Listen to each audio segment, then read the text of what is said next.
Late at night, a soft green light glows in the corner of a quiet room. It comes from a small device with little antennas sitting silently on a shelf. There is a faint, almost imperceptible hum if you listen closely, like a distant ocean or the soft whir of a fan. This is the Wi-Fi router, quietly at work even as the world around it sleeps. Invisible waves fan out gently from it, passing through walls and air, carrying bits of information to and from the devices in your home. If you close your eyes, you might imagine those Wi-Fi signals as gentle ripples in a pond spreading outward in circles. But unlike water ripples, these waves are unseen and silent, moving through the air at the speed of light. They are connecting your phone, your laptop, maybe your smart thermostat or TV, all without a single cable. It feels almost like magic. But behind that magic is a story of human curiosity and ingenuity that spans more than a century. Though invisible, these Wi-Fi waves are very real and physical, a form of electromagnetic energy, just like radio and light. In fact, Wi-Fi signals are radio waves, not so different from the signals that carry music to an FM radio, only much higher in frequency. Our eyes can't see them. They oscillate far too slowly to appear as visible light. But they're there, oscillating billions of times per second in the air around us. If we could somehow see Wi-Fi signals, the space around a working router might glow softly with a halo of energy. Each wave would stretch a few inches long as it ripples outward, a quick, subtle vibration moving through the rooms.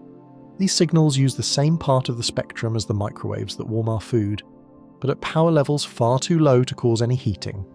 Only sensitive radio receivers in our devices notice them. The electromagnetic spectrum is like a vast rainbow of energies, most of which our senses cannot detect. Wi-Fi happens to reside in the higher frequency radio portion of that rainbow, quietly weaving data into its waves as they travel. How does Wi-Fi actually work? To answer that, we embark on a slow, gentle journey back through time, exploring the origins of this quiet marvel. We'll drift through the history of communication and technology, seeing how many discoveries and innovations gradually intertwine to give us the serene wireless connectivity we enjoy tonight. Long ago, before computers, even before radio, people found ways to send messages over distances using wires. In the 19th century, the telegraph carried words in Morse code as patterns of electric pulses along metal lines. Messages tapped out as dots and dashes could race across continents at the speed of electricity, clicking out news from one city to another. Later came the telephone, which could carry the warm sound of a human voice through copper wires. A voice spoken in one room could emerge almost instantly in another city, carried by nothing more than electrical signals flowing down a wire. These wired connections were reliable and clear, but they tethered communication to physical pathways, like footpaths made of metal that had to be laid between every two places that wanted to talk. Then came the discovery of radio waves, which would free those messages from their wires. In the late 1800s, scientists realized that invisible waves in the air could transmit signals without any physical connection. By 1895, an Italian inventor named Guglielmo Marconi was experimenting with sending wireless telegraph signals across a field. He used the open air itself as the medium, proving that one could communicate across space without a tangible link. Before long, radio transmitters were beaming Morse code over hills and even across the sea. In 1901, Marconi famously sent a wireless signal clear across the Atlantic Ocean. The message was simply the Morse letter S, 3 short bursts, but hearing those 3 clicks on the far side of the ocean, with no cable connecting the sender and receiver, was revolutionary. It was a gentle crackling in a receiver, but it signaled the dawn of a new era, communication through the sky. Radio technology quietly advanced in the years that followed. Those first wireless signals had been just static clicks and beeps, but soon engineers learned how to send voices and music over radio waves as well. By the early 20th century, the air was alive with gentle broadcasts. A family could sit in their living room and listen to a news report or a distant concert coming through a radio speaker, delivered invisibly from miles away. This was wireless communication in its earliest flowering, and it felt wondrous. No strings attached, just a receiver pulling sounds out of thin air. Even during wartime, wireless communication continued to evolve. In the 1940s, new techniques were explored to make radio transmission secure and resistant to interference. One famous innovation, co-invented by Hollywood actress Hedy Lamarr along with composer George Antheil, involved rapidly switching a radio signal between different frequencies in a pattern known only to the transmitter and receiver. This frequency-hopping spread-spectrum idea was intended to prevent enemies from jamming Allied radio-guided torpedoes during World War II. It wasn't widely adopted at the time, and the invention remained a bit of an unsung idea for years. But the core concept of spread spectrum, of hopping or spreading signals across frequencies to avoid interference, would resurface decades later as a key principle in many modern wireless technologies, including the Wi-Fi that now quietly links our devices. Sometimes the echoes of an old idea come back in a new form, helping solve new problems.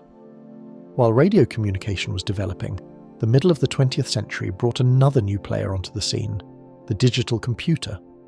Early computers in the 1940s and 1950s were isolated, room-sized machines that didn't communicate with each other.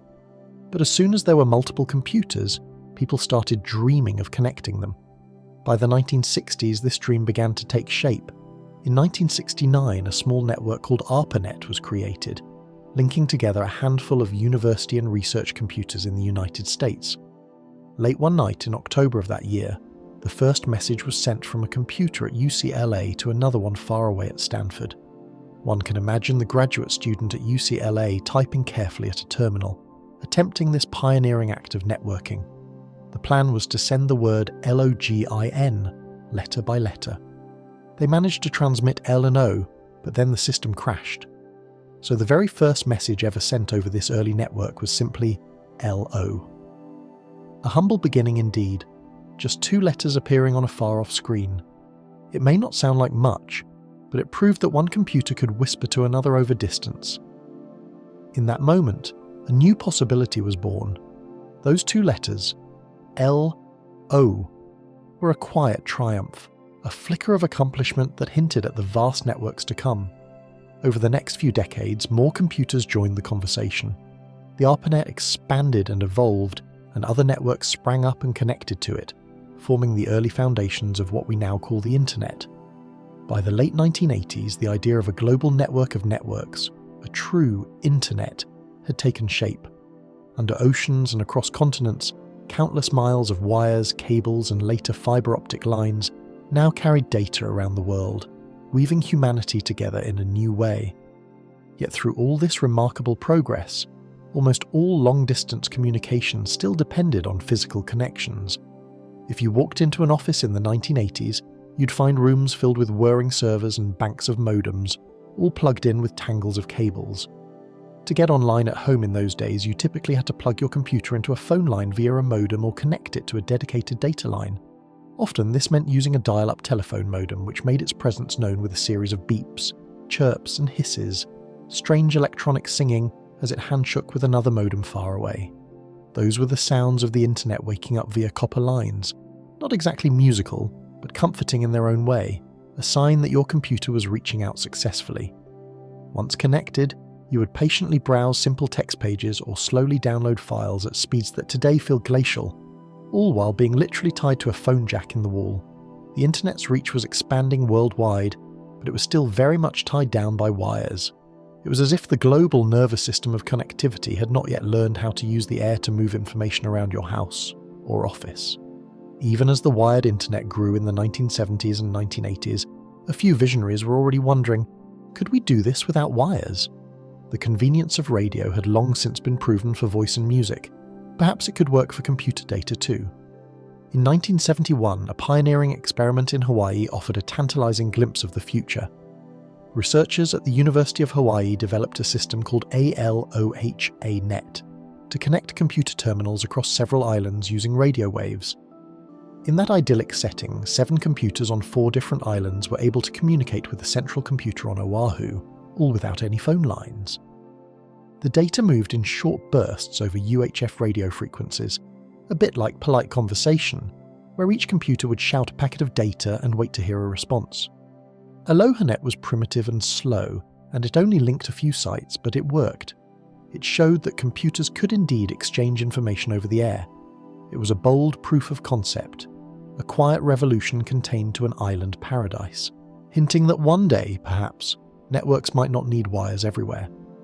Throughout the 1970s and 1980s, various research groups and hobbyists toyed with wireless data communication. Some amateur radio operators experimented with sending data packets over ham radio frequencies, and as microelectronics advanced, thanks to the invention of the transistor and the microprocessor, computers became smaller, faster, and more common. By the 1980s, personal computers were in many homes and offices, and connecting them in local networks, LANs, was becoming routine via cables. Still, the dream of cutting the cord persisted.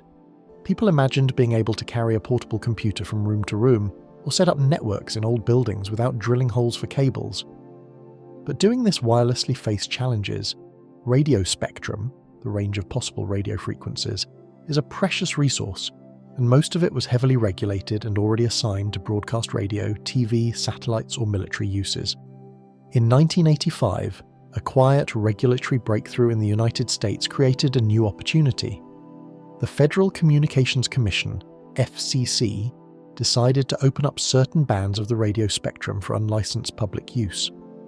These were portions of the spectrum set aside for industrial, scientific, and medical devices, the so-called ISM bands, which weren't then seen as useful for mainstream communications. One of those bands was around 2.4 GHz, a frequency band that, interestingly, is used by microwave ovens to heat food. Microwave ovens operate at about 2.45 GHz because that frequency excites water molecules.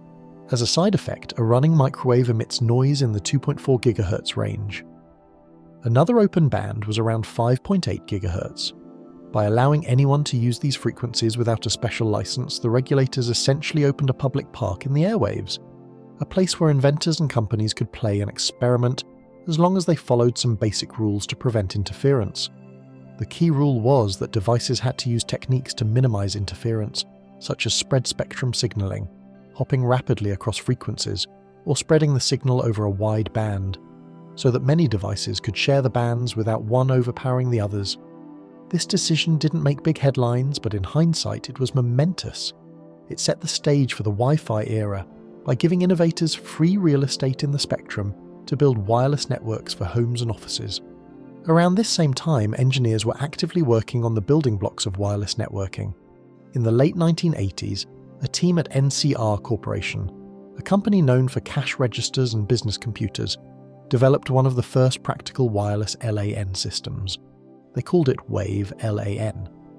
Introduced around 1988, Wave LAN was intended initially for use in retail stores to connect cash registers or inventory devices without running cables all over. It used radio waves in the new unlicensed bands, either in the 900 MHz range or the 2.4 GHz range, to communicate, and it offered data rates of about 1 to 2 megabits per second. By modern standards, that's extremely slow, barely enough to maybe stream a very low-quality audio or transfer a simple image. But at the time, it was comparable to some wired networks, and more importantly, it worked. You could put one WaveLAN card in a computer and another in a base station, and suddenly that computer could send data to the network without a wire attached. It was as if the computer had grown invisible wings. For people demonstrating it, Wave LAN felt quietly revolutionary. You could walk around a room with a laptop, though laptops were big and heavy then, and stay connected. The engineers at NCR knew that for this idea to really take off, it couldn't just be a proprietary system limited to one company's equipment. It would need to become a standard so that different vendors' devices could all talk to each other using the same language. So in 1989, they brought their work to the Institute of Electrical and Electronics Engineers, an international body that sets technical standards for things like Ethernet networks and more. The IREEE agreed to form a working group to draft a standard for wireless local area networks. In 1990, this group officially began its work under the designation IEEE E802.11. In those meetings, a small community of engineers from various companies and countries gathered to figure out how to make wireless networking reliable and interoperable. One can imagine them in a conference room, perhaps with coffee cups and stacks of documents, excited but speaking in measured technical tones. They debated many options, from what radio frequencies to use to how to encode data efficiently, and even whether the system might use beams of infrared light instead of radio waves. Infrared, like the light from a TV remote control, was an intriguing idea for short-range indoor links. It wouldn't pass through walls but could work within a room. In fact, the early standard did include an infrared option. But infrared requires line of sight, and a person walking between the devices could block the signal. Ultimately, radio waves, which can diffract and go through walls, proved more practical and flexible for most uses. Through the early 1990s, the group hammered out technical solutions. The effort was chaired by a soft-spoken Dutch engineer named Vic Hayes, who would later be called the father of Wi-Fi, for shepherding this technology into reality. In addressing the challenges, the stakes were not small. They had to ensure that wireless signals could carry enough data, remain secure, and not interfere with other devices too much.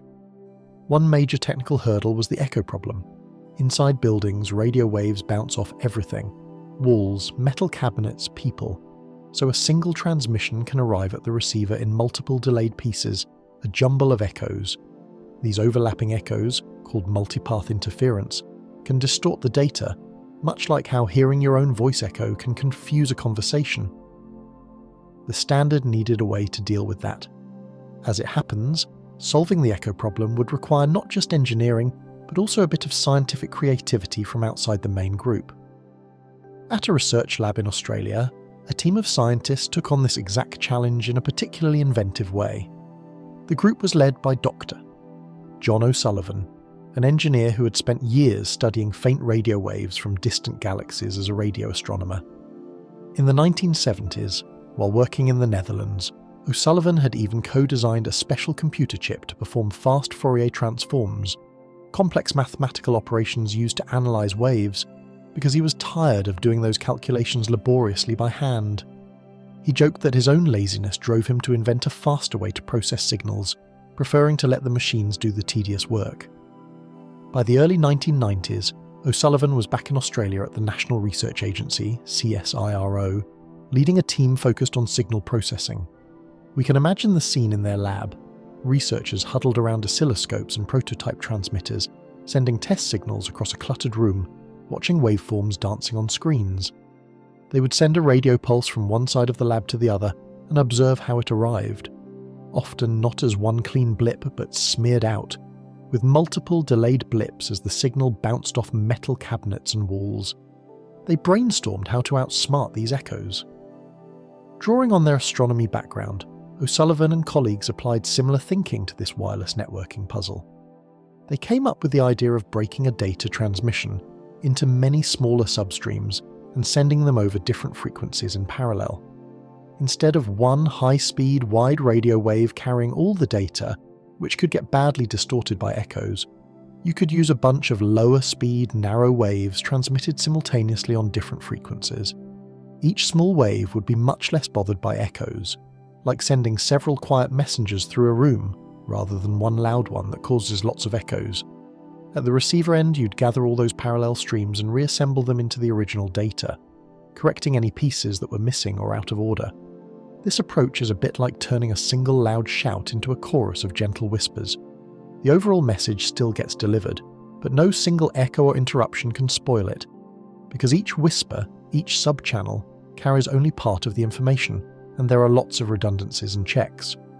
To pull this off, the team used clever mathematical tools, error correction codes to fill in any blanks, interleaving to mix the data so that any small gap could be fixed, and crucially the fast Fourier transform algorithms to split and recombine signals quickly. The very same math used to piece together faint signals from space was now being used to piece together radio signals in an office. Their solution was elegant and powerful. By 1992, the Australian team had proven their concept and filed patents for their wireless networking method. It would allow much faster data rates and more robust links than earlier attempts. A few years later, when the IEEE finalised an enhanced standard for Wi-Fi, known as 802.11a in 1999, it incorporated techniques very similar to what O'Sullivan's team had invented, known in practice as ODFM, orthogonal frequency division multiplexing, though that term need not trouble us here. Essentially, their work became a core part of the Wi-Fi technology, enabling the higher speeds and reliable connections we enjoy today, where our wireless signals don't fall apart even in rooms full of obstacles. In fact, a few members of that Australian team helped found a small startup company, to build wireless network chips using their new approach. In 2000, they demonstrated one of the first high-speed Wi-Fi chipsets compliant with the upcoming standards. It performed brilliantly, handling lots of data with ease. So much so that a major network equipment company quietly acquired that little startup soon after, clearly seeing the value of the technology. Years later, to ensure their invention was properly acknowledged, the research organization pursued licensing of their patents. One by one, the big tech companies agreed to pay royalties for using this Wi-Fi technology. It was a gentle vindication for the team, a recognition that their early 90s breakthrough truly lay at the heart of billions of wireless devices around the world. Funds from those agreements flowed back into further scientific research, fueling the next generation of innovations. While those technical refinements were unfolding behind the scenes, the broader Wi-Fi story continued. By 1997, the IEEE working group had completed the first official standard for wireless networking, IEEE 802.11, the original one, no suffix letter. This initial standard allowed for data rates up to about 2 megabits per second. In practice, under real conditions, it often delivered 1 to 2 megabits per second. That sounds painfully slow now. It would barely support basic web browsing today. But at the time, it was enough for simple tasks and roughly comparable to the speed of many home internet connections. The key thing was, it worked. You could plug a special wireless card into your computer, and if you had a compatible base station, you could connect to a network without any wires attaching you. Perhaps you had to stay within one room or so, range was limited, but it was a start. It felt like a quiet revolution, tested in small pockets. Around that time, some forward-thinking universities and tech companies started playing with the idea. At Carnegie Mellon University, for example, a project whimsically named Wireless Andrew, after the school's founder, Andrew Carnegie, began in the mid-1990s. They installed wireless access points around parts of the campus to give students and faculty a taste of what a wire-free network could be like. Imagine a student in 1997 wandering between the library and a classroom with a laptop, remaining connected to the campus network the whole time. That was something new and remarkable, if a bit finicky. These early deployments were limited, and the equipment was expensive, but they offered a glimpse of the future. It was in 1999 that wireless networking really began to step into the mainstream. Two important things happened that year. First, the IEEE approved an improved version of the standard called 802.11b. This new version increased the maximum data rate to 11 megabits per second and had better range. Suddenly, Wi-Fi, as it would soon be called, was fast enough to be genuinely useful for typical internet tasks of the day. An 11 megabits per second local wireless link could even be faster than many people's actual internet connection, which, on dial-up, was only 56 kilobits per second, or on early broadband maybe 1 megabit per second. Second, an industry consortium was formed to promote and ensure compatibility of these wireless products. This group called itself the Wireless Ethernet Compatibility Alliance, WECA. A mouthful of a name perhaps, but they had a smart idea. They realized that a snappier name would help sell the technology to the public. So they came up with the term Wi-Fi. The name Wi-Fi was coined simply as a catchy brand, a playful echo of the term hi-fi, which referred to high-fidelity audio equipment. It doesn't actually stand for anything, despite a popular misconception that it means wireless fidelity. Early marketing sometimes included the tagline, "the standard for wireless fidelity," just to make the pun clear, but in truth Wi-Fi was just two friendly syllables chosen to make this technology less of a mouthful than IEEE 802.11b. The Wi-Fi Alliance, as WECA soon renamed itself, created a logo too, the now familiar yin-yang-like symbol with the word Wi-Fi. They began certifying products that met the standards and could interoperate. If you bought a laptop with Wi-Fi and a Wi-Fi certified access point, you could be confident they would work together. This behind-the-scenes collaboration was crucial. It made Wi-Fi a universal language for devices, and it also meant companies started advertising Wi-Fi as a feature in products around 2000, bringing the term into public awareness. One early spark that helped Wi-Fi catch on with everyday people came from Apple. In July 1999, Apple introduced a new line of iBook laptops, brightly coloured clamshell-looking portables which had a then novel option, built-in wireless networking using 802.11b. Apple branded this feature Airport. At the same time, they offered a simple airport base station, essentially a Wi-Fi router, that people could connect to their home internet line.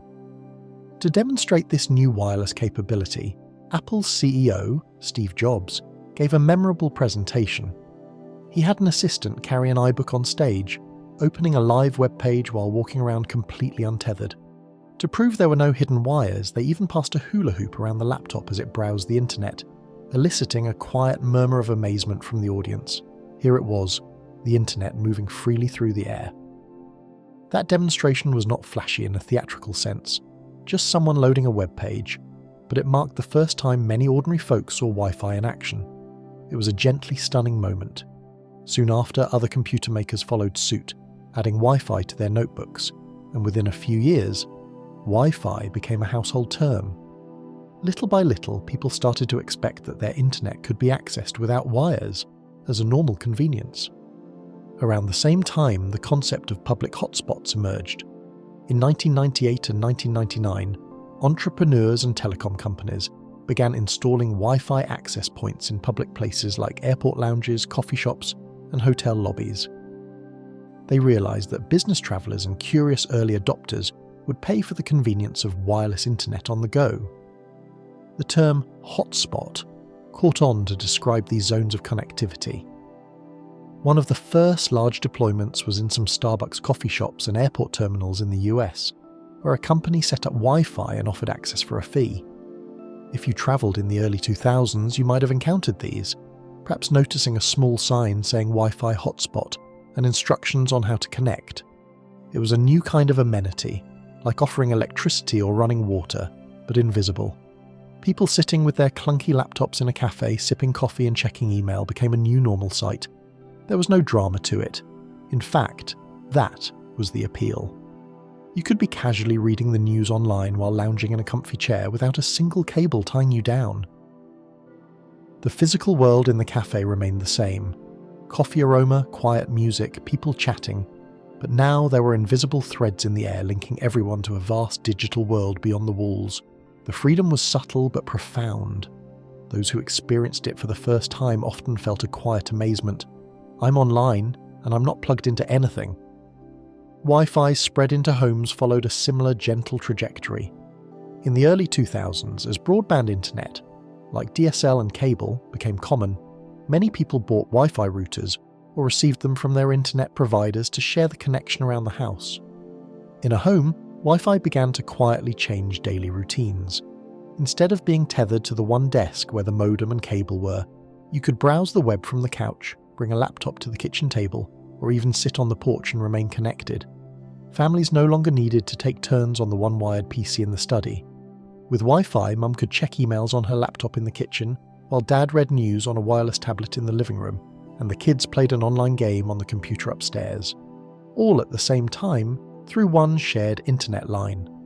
There was no need anymore to drill holes through walls or run long Ethernet cables down the hallway. A single wireless base station could quietly beam connectivity throughout the home. The Wi-Fi router became as common a household gadget as the DVD player or telephone. It usually sat in a corner with its little blinking lights, often only noticed when something went wrong. But day and night it dutifully sent and received data for everyone. A silent, steady servant. The freedom from wires became the norm so smoothly that many of us forgot what it was like before.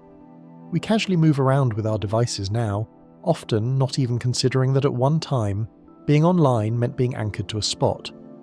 The change came so gently that it's easy to forget how tethered we once were. It's interesting to look at what actually happens when a device connects to a Wi-Fi network, because it's a remarkably calm and polite electronic conversation. Imagine you open your laptop or pull out your smartphone and it wants to join the Wi-Fi. The device first listens quietly to see what networks are around. Wi-Fi routers periodically send out beacon signals, little announcement packets every few seconds saying, "Here I am, and this is my network name." Your device hears these beacons and presents you with a list of network names, perhaps Home Sweet Home or Coffee Shop Wi-Fi. When you select one and attempt to connect, your device basically whispers back to the router, "Hello, I'd like to join you." This is called an association request in technical terms. If the network is open, no password, the router more or less immediately says, "Welcome, you're associated now." If there's a password, as in most home networks, your device and the router need to perform a quick secret handshake. Your device says, "I believe the password is X, can we talk securely?"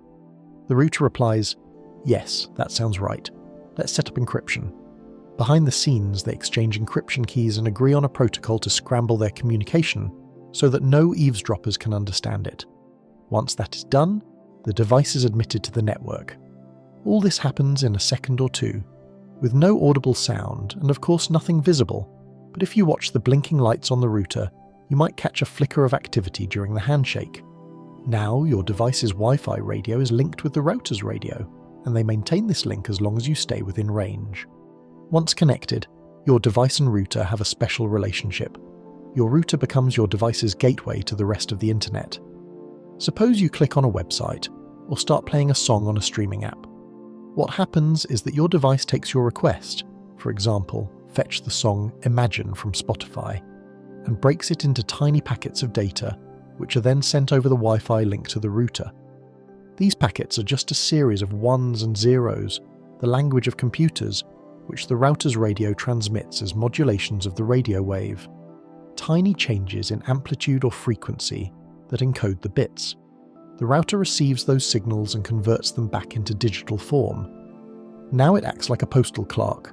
It sees that your request is intended for a server out on the internet, the Spotify server in this case, so it forwards the request along. The router is connected, via a cable or perhaps fiber optics, to your internet service provider's network, which in turn routes the request through a chain of networks all the way to the destination server. After a brief moment, data comes back, maybe the first few seconds of the song, which the server is sending as an audio stream. That data reaches your home router via the ISP cable, and then the router's job is to send it over to your device using Wi-Fi. It takes the incoming internet packets and converts them into radio signals, transmitting them over the air. Your device's Wi-Fi radio picks up the signals, decodes the subtle variations in the wave back into the sequence of bits, and assembles the data into meaningful content, in this case, audio you can hear. All of this happens in a blink. From your perspective, you tapped a song and it just started playing. But in that short time, there was a flurry of polite activity. Your device and router exchanged a series of messages. The router relayed information out to distant servers and back, and then handed the response to your device, all orchestrated over that gentle Wi-Fi link. It's amazing how routine it becomes. We usually don't think about the complexity. The waves carry our wishes and responses almost as effortlessly as if they were being passed hand to hand. Now, consider that in a typical home, there isn't just one device using Wi-Fi at a time. You might have a laptop, 2 phones, a smart TV streaming a movie, and maybe a tablet, all sharing the same router. How do all these devices use one network without stepping on each other's toes? The answer lies in Wi-Fi's built-in system for sharing, a kind of quiet time division and listening protocol that keeps things orderly. It works a bit like a group of friends taking turns to speak in a conversation. Each Wi-Fi device, and the router too, is supposed to listen before it transmits. The rule is simple. If you have something to send, first check whether the channel is free, i.e., no one else is currently broadcasting. If you hear no one, you can go ahead and send your packet. If you do detect someone else's signal, you hold back and wait. When multiple devices are waiting, each device waits for a tiny, randomly chosen amount of milliseconds before checking again, which helps prevent them from all trying again at once. This protocol is called CSMA/CA, Carrier Sense Multiple Access with Collision Avoidance, though the jargon isn't important. What's lovely is the image of it. Dozens of devices and a router, all engaged in a very fast, polite conversation. Is it okay if I speak now?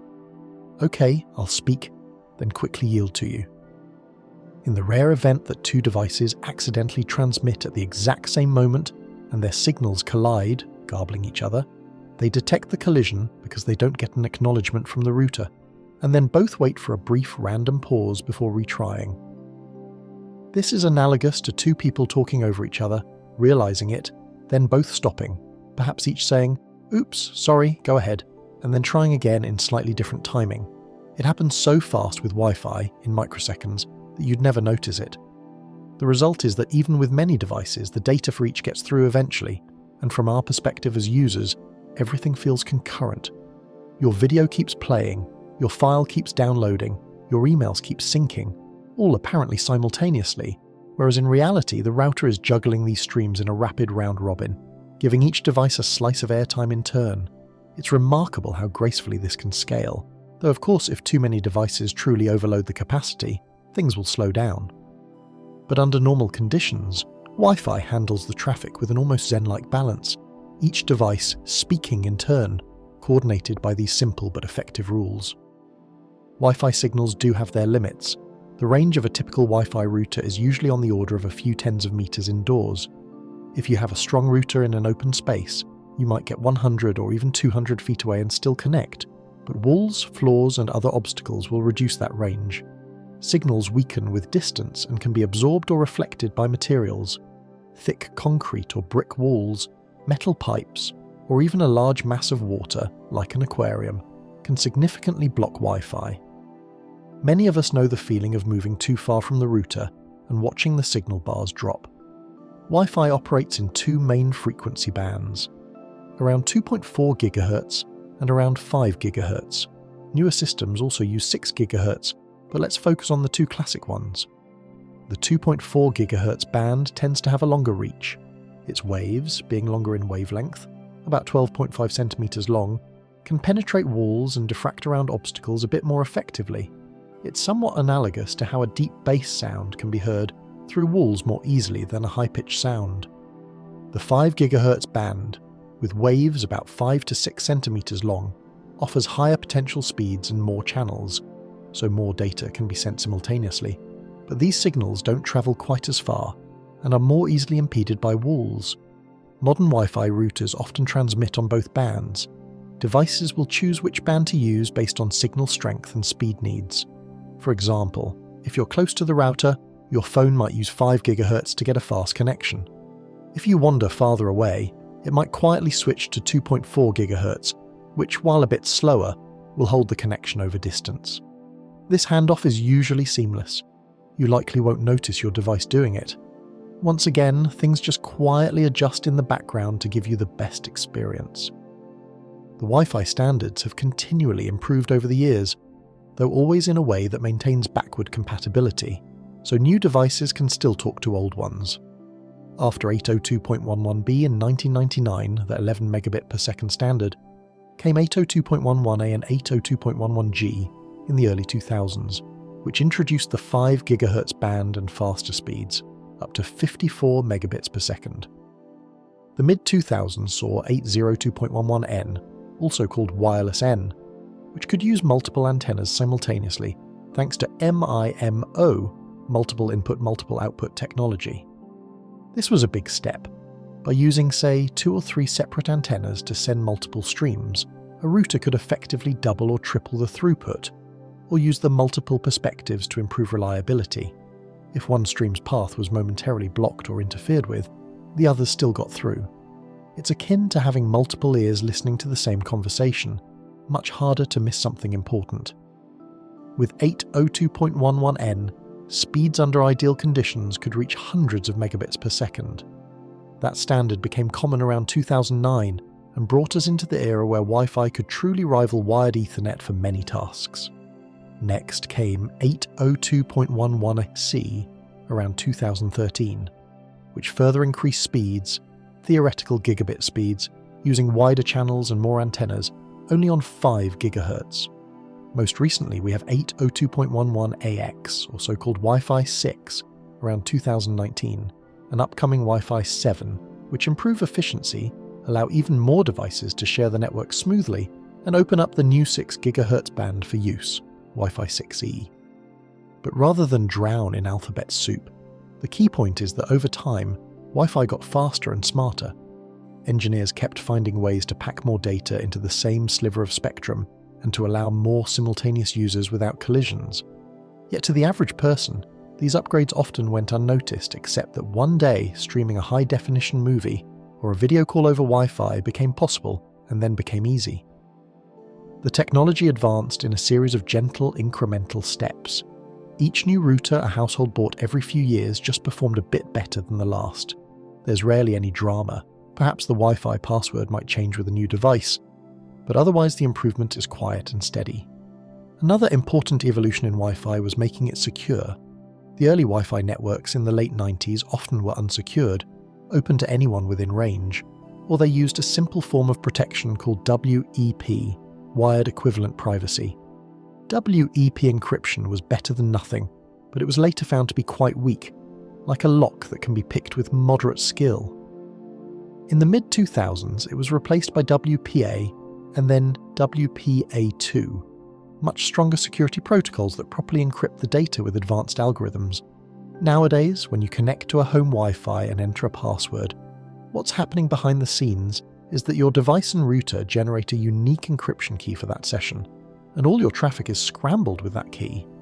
It means that even if someone nearby captures the radio signals, they'd only see gibberish unless they somehow obtain the password, and even then, modern WPA2/WPA3 networks use mechanisms that make it extremely hard to decipher others' traffic. In a calm everyday sense, this just means you can check your email or do your banking over Wi-Fi with confidence that your neighbours aren't eavesdropping. The letters flying through the air are effectively in a secret code that only you and your router and the websites you're communicating with can interpret. This was another part of Wi-Fi's maturation, making the invisible link not only fast and convenient, but also private and secure. It happened gradually through software updates and new hardware, with little changing on the user's side except that new devices asked for a password and then showed a little padlock icon indicating a secure connection. Peace of mind settled in as Wi-Fi became not just easy, but trusted. As Wi-Fi got faster and more reliable, it also spread into every corner of our gadget-filled lives. What started with desktop PCs and laptops expanded to an entire universe of devices. By the late 2000s, smartphones had become ubiquitous, and they all had Wi-Fi built in. This meant that whenever you were at home, at work, or at a hotspot, your phone could use Wi-Fi, often faster and not eating up your cellular data allowance. Step outside, and it would seamlessly switch to the cellular network.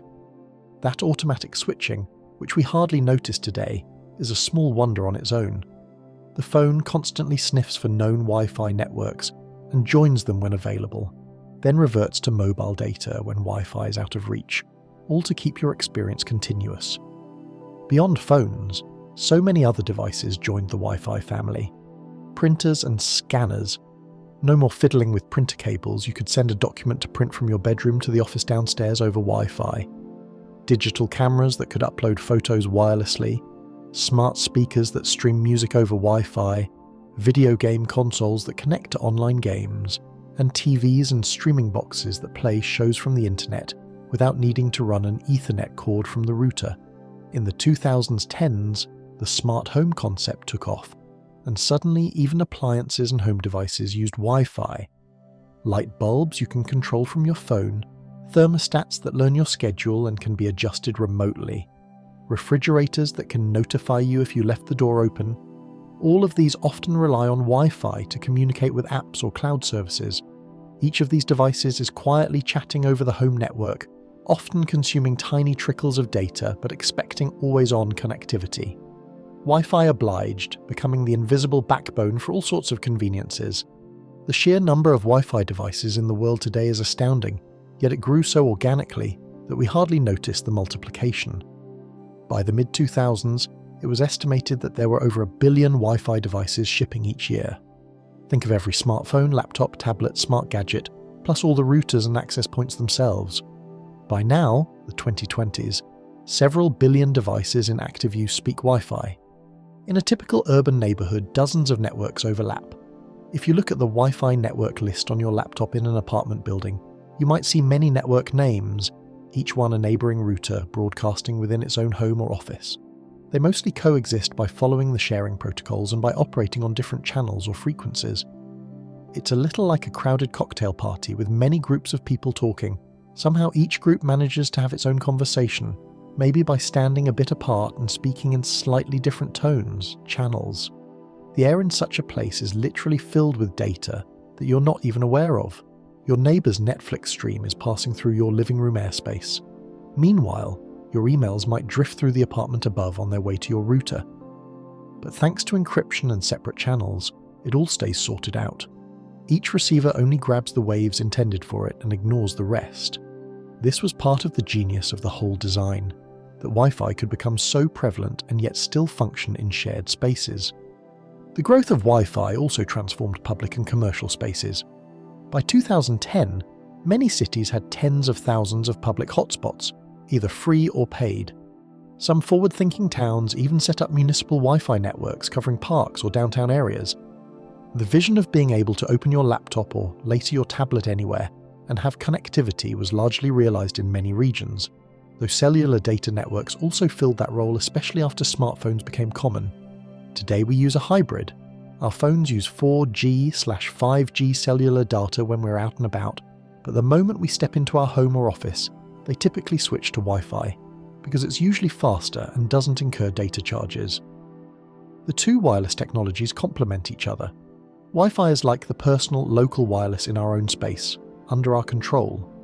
Cellular is the wide area blanket that covers everywhere else via towers and licensed spectrum.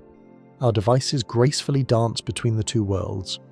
Wi-Fi even found its way into places that seem very far from a cozy living room. High in the sky, for instance, many commercial airplanes now offer Wi-Fi to passengers. Implementing that wasn't easy. After all, a plane is moving fast and there are no fixed cables up there. But engineers came up with solutions. Some planes connect to special ground stations below, when over land. Others connect to satellites above. Either way, the plane basically creates a flying hotspot inside the cabin. From your seat, you connect to a Wi-Fi network on the plane, and the plane's equipment then relays your data to the ground via a long-range link. It's quite mind-boggling if you think about it. You could be 10,000 meters above the Earth, cruising at 900 kilometers per hour, yet you might be sending an email or chatting with someone as though you were in your living room.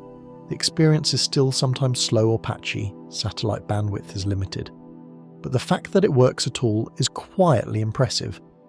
From the passenger's perspective, you just see a Wi-Fi name like onboard Wi-Fi, and you connect, maybe pay a fee, and then browse the internet while clouds drift by your window. Even beyond the skies, Wi-Fi has made it to space. The International Space Station, ISS, orbiting about 400 kilometers above Earth, has an internal Wi-Fi network. Astronauts use it to connect their laptops and tablets to communicate with each other and interface with various experiments and systems on the station. The data can then be sent back to Earth via the station's high-speed communication links, which go through satellites or direct radio to ground. In essence, inside the ISS, astronauts enjoy something not so different from a home Wi-Fi network, albeit with more strict protocols for reliability. They can send emails, make voice-over IP calls, and access shared files through this wireless network as they float in microgravity. NASA even experimented with special Wi-Fi-enabled cameras and devices during spacewalks to send data to the station without wires. It's amazing to realize the same core technology letting you stream a movie in bed is helping astronauts work and communicate in the vacuum of space. Wi-Fi, in its unassuming way, became so standard that of course you'd put it on a space station for convenience. And of course you'd expect it in an airplane. And of course in a ship at sea, many cruise ships have Wi-Fi throughout linked by satellite to shore. We've come to view wireless connectivity as a utility, like water or electricity, that should be available everywhere humans go. Considering all this, it's worth pausing to marvel at how far this technology has come and how quietly it does its job. The journey from those initial crackling radio experiments and clunky 2 megabits per second devices to the ubiquitous, fast Wi-Fi of today was guided by many curious minds over decades. Engineers huddled over lab benches tweaking circuits and antennas. Scientists dreamed up solutions to puzzles like echoes and interference.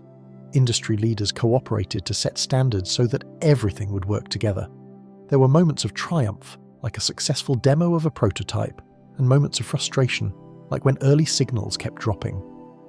But through steady, patient effort, they made something incredibly complex into something that appears simple and dependable to all of us. Wi-Fi doesn't announce its sophistication, it just works, blending into our daily life. Now, Wi-Fi is so woven into daily life that we often don't think about it at all. until it isn't there. When it's working, it's essentially invisible, just part of the atmosphere of our homes and offices. It's like the quiet hum of an appliance in the background or the soft glow of a nightlight. Subtle, reassuring, and easy to ignore. Only when the Wi-Fi stops do people notice the gap, as if suddenly the air itself lost some ability we took for granted. In those rare moments, say the router is unplugged or the power is out, we feel a bit cut off, realizing how many small habits depend on that invisible link. But most of the time, we pay it no mind. Consider how many daily wonders quietly depend on this unseen infrastructure. A video chat with a loved one on the other side of the world, where you can see each other's faces and smiles in real time. That likely travels over Wi-Fi for one or both of you. A favourite song playing on a smart speaker in your kitchen as you cook dinner. That music might be streaming wirelessly from the internet via Wi-Fi. A student in a remote town attending a virtual class, seeing the teacher's slides and asking questions through her tablet. That too might ride on Wi-Fi waves to a local tower or satellite link. All these bits of our lives, our voices, our images, our words, are riding on humble radio waves in the air around us, in a way so routine that we rarely stop to think about it. It all works so seamlessly, blending into the background of life. As this day turns into night, think of your own surroundings. Perhaps you have a router quietly blinking somewhere in your home. In the stillness of the night, that little box continues its vigil.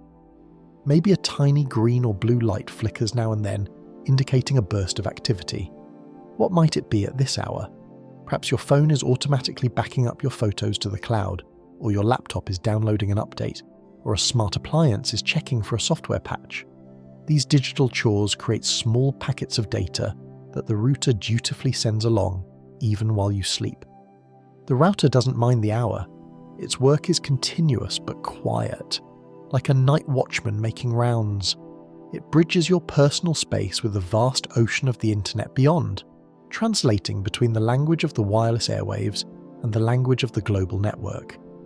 It's comforting in a way to know that this gentle, invisible process carries on in the background, connecting you to the world even in the deepest quiet of the night. The story of how Wi-Fi works is not just a technical tale, but also a human one. It's a story of creativity, persistence, and the collective effort of countless people. Generations of thinkers built layer upon layer, from Maxwell and Hertz discovering electromagnetic waves, to Marconi and others figuring out radio, to Hedy Lamar's inventive frequency hopping idea, to the engineers who invented networking and error correction, to those who miniaturized everything onto a tiny silicon chip that fits in the palm of your hand. Each contributed a chapter.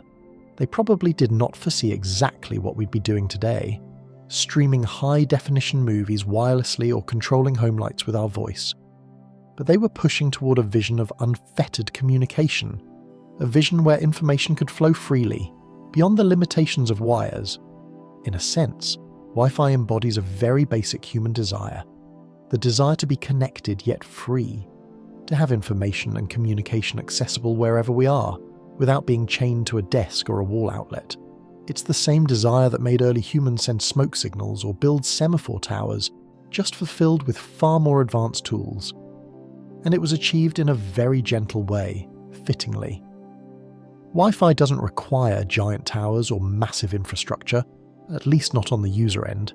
It's a democratized little box anyone can have, using a part of the spectrum that anyone can use. It was almost poetic that the very bands of frequency open for Wi-Fi were previously considered a junk band, used by microwaves and random gadgets. From that junk band arose something so universally useful and transformative.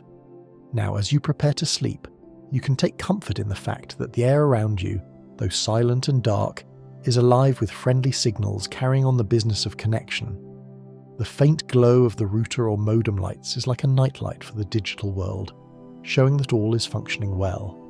The same way one might fall asleep to the distant sound of rain pattering on the roof, perhaps you take a little solace in knowing that data is pattering through the air softly, keeping your devices in sync, ready for a new day's use. And if you listen with your imagination, maybe you can hear it. Not literally, but a sense of the activity. A gentle whisper of ones and zeros, a quiet chorus of devices saying, "Are you there? I'm here," and answering, "Yes, I'm here too." It's a peaceful network, one that generally coexists with our human quiet. No loud noises or bright flashes accompany Wi-Fi. It operates in a spectrum beyond our natural senses, politely serving us without demanding attention. So as you drift off, consider the calm wonder of it all. A simple box with blinking lights has, within a few decades, changed how we live. Yet it does so in such an understated way. Wires that once tied us down lie coiled in closets or have disappeared entirely, replaced by this invisible, reliable friend. Tomorrow, when you wake, you might pick up your phone and automatically it will fetch new emails and messages over Wi-Fi before you even get out of bed.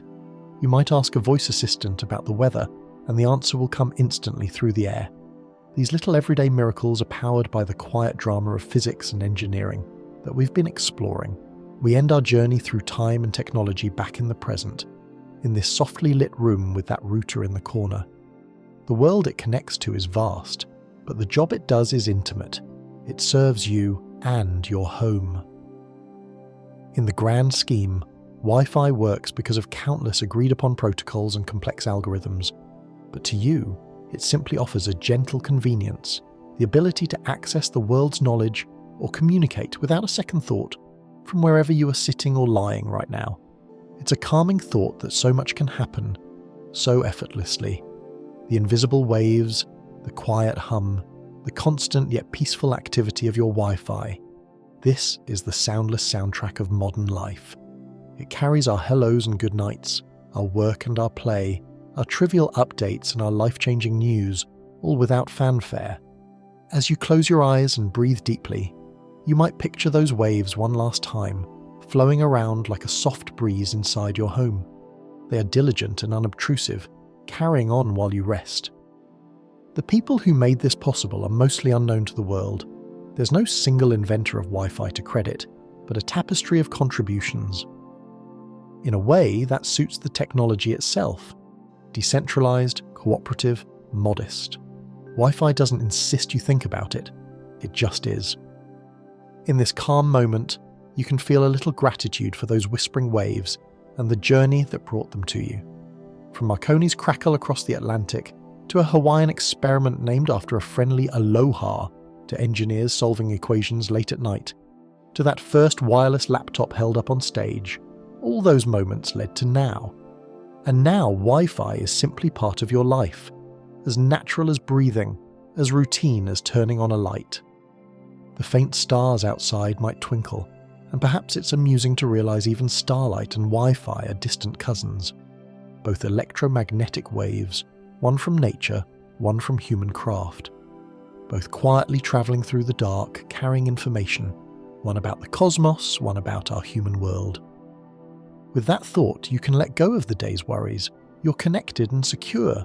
The world can reach you if needed, and you can reach it. But for now, you can just gently disconnect your active mind, knowing that in the background the connections remain.